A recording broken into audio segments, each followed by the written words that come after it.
আকাশবাণী খবর পড়ছি সুস্মিতা সেন।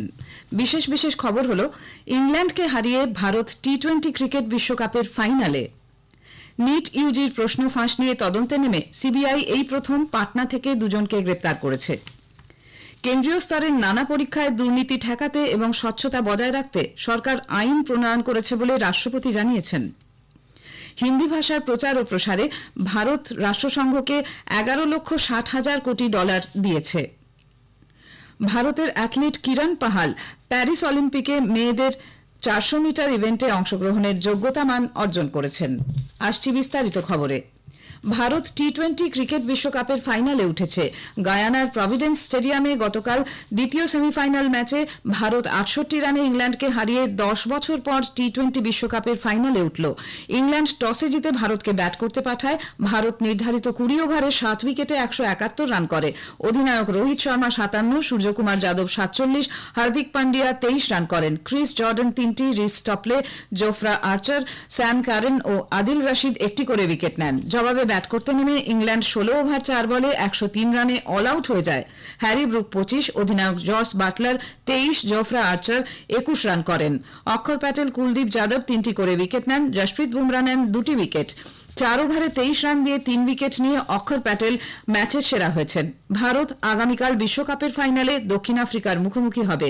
বার্বাডোজের কেনসিংটন ওভালে খেলা শুরু হবে ভারতীয় সময় রাত 8টায়। নিট ইউজি পরীক্ষায় অনিয়মের অভিযোগে সিবিআই এই প্রথম দুজনকে গ্রেপ্তার করেছে। বিহারের পাটনা থেকে মনীষ প্রকাশ এবং আশুতোষ নামে ওই দুজনকে ধরা হয়। এই দুজন টাকা দিয়ে প্রশ্ন কেনা পরীক্ষার্থীদের নিরাপদে থাকা এবং প্রস্তুতিতে সাহায্য করত। উল্লেখ্য, নিটের প্রশ্নপত্র ফাঁসের ঘটনায় সিবিআই তদন্তভার হাতে নিয়েছে। সোমবার তারা বিহার পুলিশের অর্থনৈতিক অপরাধ দমন শাখায় গিয়ে তদন্তের কাজ শুরু করে। এ ব্যাপারে 6টি এফআইআর দায়ের করেছে সিবিআই। এদিকে সুপ্রিম কোর্ট গতকাল নিট পরীক্ষায় ব্যবহৃত ওএমআর শিটে নম্বরের ওঠাপড়ার বিষয়টি নিয়ে এনটিএর জবাব তলব করেছে। 8ই জুলাই পরবর্তী শুনানির আগে এনটিএকে জবাব দিতে হবে বলে বিচারপতি মনোজ মিশ্র এবং বিচারপতি ভাট্টির অবকাশকালীন বেঞ্চ নির্দেশ দিয়েছে। রাষ্ট্রপতি দ্রৌপদী মুর্মু সংসদের উভয় কক্ষের চলতি অধিবেশনে তার অভিভাষণে সরকারের অগ্রাধিকারের বিষয়গুলি তুলে ধরেছেন। রাষ্ট্রপতি বলেন, গ্রামগুলিতে কৃষি, দুগ্ধ ও মৎস্যভিত্তিক শিল্পের সম্প্রসারণ ঘটানো হচ্ছে। ক্ষুদ্র কৃষকদের ফসল মজুত সংক্রান্ত বড় সমস্যার দিকটি তুলে ধরে তিনি জানান, বিশ্বের বৃহত্তম স্টোরেজ ক্ষমতা তৈরির জন্য কেন্দ্র সমবায় ক্ষেত্রে একটি প্রকল্পের কাজ শুরু করেছে। गांव में कृषि आधारित उद्योगों, डेयरी और फिशरीज आधारित उद्योगों का विस्तार किया जा रहा है। इसमें भी सहकारिता को प्राथमिकता दी गई है। सरकार किसानों उत्पाद संघ, एफपीओ और फ्लेक्स जैसे सरकारी संगठनों का एक बड़ा नेटवर्क बना रही है। छोटे किसानों की बड़ी समस्या भंडारों से जुड़े होती है, इसलिए मेरी सरकार ने सहकारिता क्षेत्र में दुनिया की सबसे बड़ी भंडारण योजना पर काम शुरू कर चुकी। উত্তর পূর্বাঞ্চলীয় রাজ্যগুলির উন্নয়ন প্রসঙ্গে রাষ্ট্রপতি বলেন, সরকার তার পূবে তাকাও নীতির সঙ্গে সাযুজ্য রেখে এই অঞ্চলকে একটি কৌশলগত প্রবেশদ্বার হিসেবে গড়ে তোলার জন্য কাজ করছে। নবগঠিত সরকার সংসদের আগামী অধিবেশনে ভবিষ্যৎমুখী নানা প্রকল্প, দূরদৃষ্টি সম্পন্ন নীতি প্রণয়ন এবং সংস্কারের লক্ষ্যে প্রথম কেন্দ্রীয় বাজেট পেশ করবে।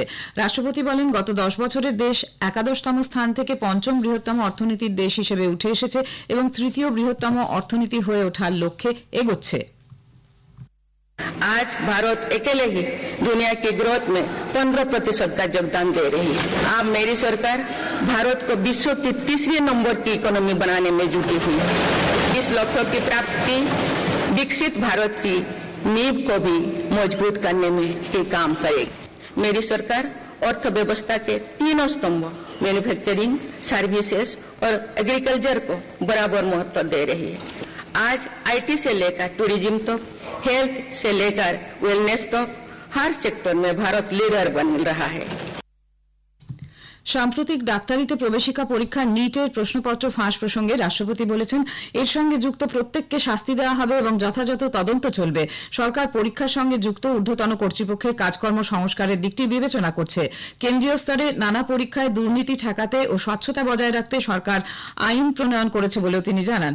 রাষ্ট্রপতির ভাষণ চলাকালীন কিছু বিরোধী সাংসদ নিট এবং মণিপুরের হিংসার ঘটনাসহ নানা ইস্যু নিয়ে সভায় হৈ হট্টগোল করেন।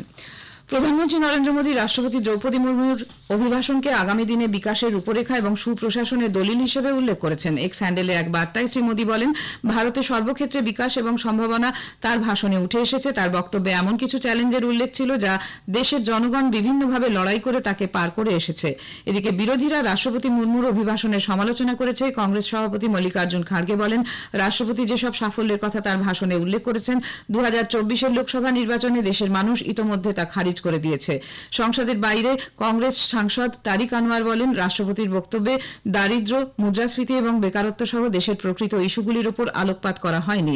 সমাজবাদী পার্টি নেতা অখিলেশ যাদব বলেছেন, সরকার ভারতকে বিশ্বের 5ম বৃহত্তম অর্থনীতির দেশ হিসেবে ঘোষণা করলেও দেশে বেকারত্ব মাথাচাড়া দিয়ে উঠেছে। তৃণমূল কংগ্রেস সাংসদ মহুয়া মৈত্র রাষ্ট্রপতির ভাষণকে সরকারি হিসাব ব্যতীত আর কিছুই নয় বলে মত প্রকাশ করেন। কেন্দ্রীয় তথ্য সম্প্রচার প্রতিমন্ত্রী ডক্টর এল মুরুগান সেঙ্গল সম্পর্কে সমাজবাদী পার্টির সাংসদ আর কে চৌধুরীর মন্তব্যের তীব্র সমালোচনা করেছেন। নতুন দিল্লিতে গতকাল সাংবাদিকদের সঙ্গে কথা বলার সময় ডক্টর মুরুগান বলেন, সেঙ্গল হল সকলের জন্য ন্যায় বিচারের প্রতীক। বিরোধীদের সমালোচনা করে মন্ত্রী বলেন, ইন্ডি জোটের নেতাদের সেঙ্গলের প্রতি কোনো সম্মান নেই এবং তাদের আচরণ নিন্দনীয়। এর আগে সমাজবাদী পার্টির সাংসদ আর কে চৌধুরী সংসদে সেঙ্গলের উপস্থিতি নিয়ে প্রশ্ন তোলেন। লোকসভা ভোটের জন্য 3 মাস বন্ধ থাকার পর আগামী 30শে জুন আবার শোনা যাবে প্রধানমন্ত্রী নরেন্দ্র মোদীর মাসিক বেতার অনুষ্ঠান মন কি বাত। প্রধানমন্ত্রী হিসেবে টানা তৃতীয়বার দায়িত্ব নেওয়ার পর এটি হবে তার প্রথম মন কি বাত। মন কি বাতের এটি 111তম পর্ব। জনসাধারণ তাদের বক্তব্য এবং পরামর্শ আজকের মধ্যে টোল ফ্রি নম্বর 1800117800 এ জানাতে পারেন। নরেন্দ্র মোদী অ্যাপ অথবা মাইগভ ওপেন ফোরামেও তা জানানো যেতে পারে। বেলা 11টা থেকে আকাশবাণী এবং দূরদর্শনের সবকটি চ্যানেলে এবং আকাশবাণীর news on AIR website, mobile app, প্রধানমন্ত্রীর দপ্তর ও তথ্য সম্প্রচার মন্ত্রকের ওয়েবসাইটে ও ইউটিউব চ্যানেলেও মন কি বাত সম্প্রচারিত হবে। নতুন 3টি ফৌজদারি আইন, ভারতীয় ন্যায় সংহিতা 2023, ভারতীয় নাগরিক সুরক্ষা সংহিতা 2023 এবং ভারতীয় সাক্ষ্য অধিনিয়ম 2023 আগামী 1 জুলাই থেকে কার্যকর হচ্ছে। এতে বিচার ব্যবস্থা আরও সুগম ও কার্যকরী হিসেবে উঠে আসবে। এই নতুন আইনের ফলে কোনো ঘটনা অনলাইনে রিপোর্ট করা যাবে ও যে কোনো থানায় এফআইআর ও তার প্রতিলিপি বিনামূল্যে পাবেন অভিযোগকারী।